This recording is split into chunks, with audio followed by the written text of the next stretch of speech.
काय झालं? तुम्हाला म्हणली होती मी, तुमचा भाऊ एक दिवस आपली सगळी इज्जत घालवणार. गावात तोंड दाखवायला जागा ठेवली नाही. अगं काय झालं आता सांगतीस का? तुमच्या भावानं पोरगी पळून घरात आणले. होय का? आज त्याचं काही खरं नाही. आज ह्या घरात एकतर मी राहणार नाहीतर ते ना राहणार. कातडं काढतो आज त्याचं पट्ट्यानं.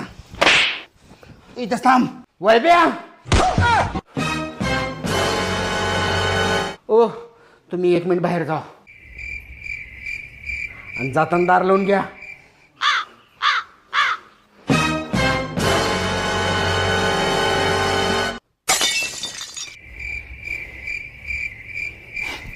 ते सगळं सोड भावा.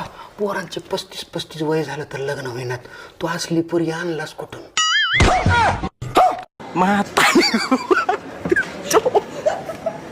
म्हातारी गो बाई.